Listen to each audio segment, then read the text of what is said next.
Some people are blaming me all over that they came to the Senate for screening and they were not confirmed. It's not compulsory that we confirm you. We have our own procedures. So you can come here and finish all the grammar and you leave. And we find out that it's a comma and then we don't confirm you. So, but then, that statement you made is so pleasing to the Senate. Is it the view of the Senate that we allow others to now ask him questions? He should not go further with further explanation, that he seems a capable hand to answer questions from the Senate. Those in support say aye. Those against say nay. The ayes have it. Please stop there so that questions can come. Mr. Nominee, I have gone through your resume, and your nomination by Mr. President is a square peg in a square hole. As rightly alluded to you by you in the course of your brief, that the power sector is not just a sector, but is the foundation and the development of any given nation, quote and unquote.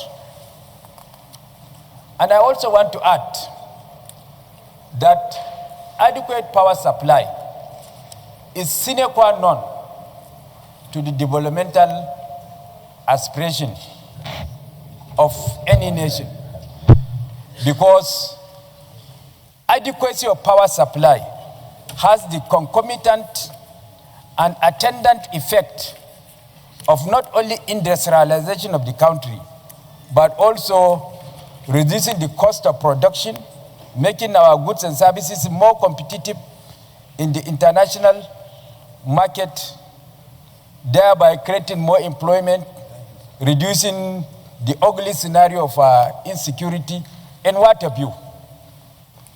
But one thing that has constituted a cock in the wheel of attaining that aspiration is the issue of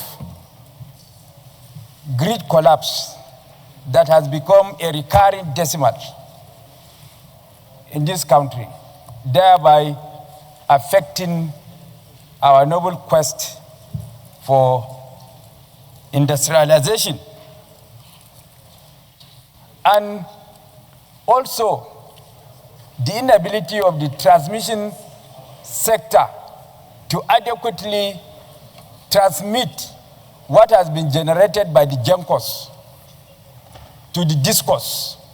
That gap has also affected the adequacy of power supply in the country.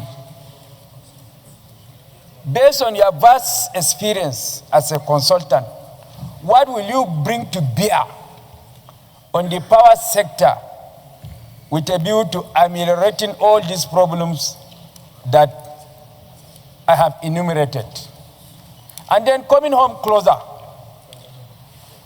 as somebody coming from Borno State, the epicenter of Boko Haram insurgency, whereby insurgents vandalize power infrastructure, to the extent that Maiduguri today we are relying on a special power supply system that was provided by NNPC that uses gas to supply the whole of Maiduguri because of the vandalization of the power infrastructure, the transmission infrastructure along the route.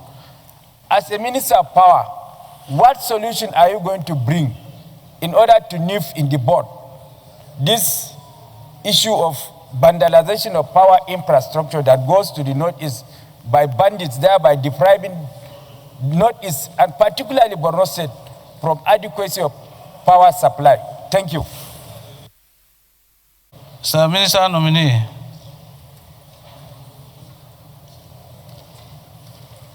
looking at you alone and your composure, I want to think that the problem of energy supply in Nigeria is over. I want to say at this point too that it's a very huge challenge that you are walking into. because Nigeria has been embarrassingly in the League of Nations with inadequate power supply that has led many companies and organizations to leave the shores of Nigeria because of lack of confidence in the energy sector. With your pedigree, I honestly want to think that you won't leave the stage without solving these problems.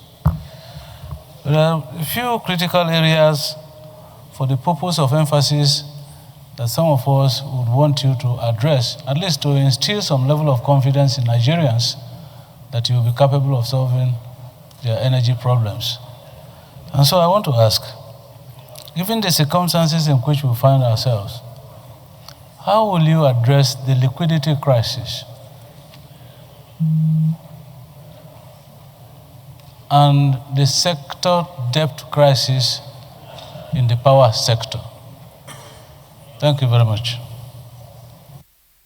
On his appointment as Minister Designate for Power, and equally, I also like to commend his excellent academic background that he has also, that is well contained in the his CV that is provided to us. Equally, I must also commend the practice that he's put all of his academic qualifications into. And in conclusion, let me also say that I don't have any doubt in his ability to rise up to the challenge in our power sector. So I wholeheartedly will support his nomination.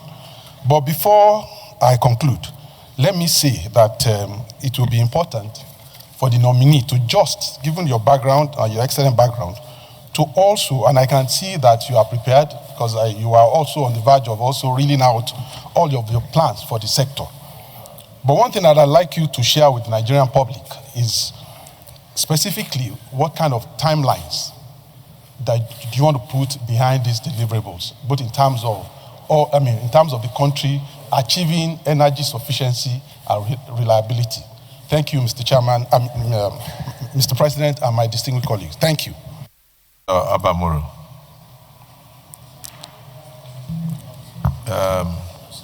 So give me a seat so you can sit down and write these things. No, you see me, you say you should give people. Mr. Chairman, Mr. President, sitting as chair, distinguished colleagues, our nominee. My name is Kakashe colleagues in commending Mr. President for nominating you and also congratulate you over your well-deserved nomination. My question goes thus: taking your vast experience into consideration, what would you do different in ensuring that the Nigerian passport is respected and Nigerians are treated with dignity in foreign countries? Thank you very much.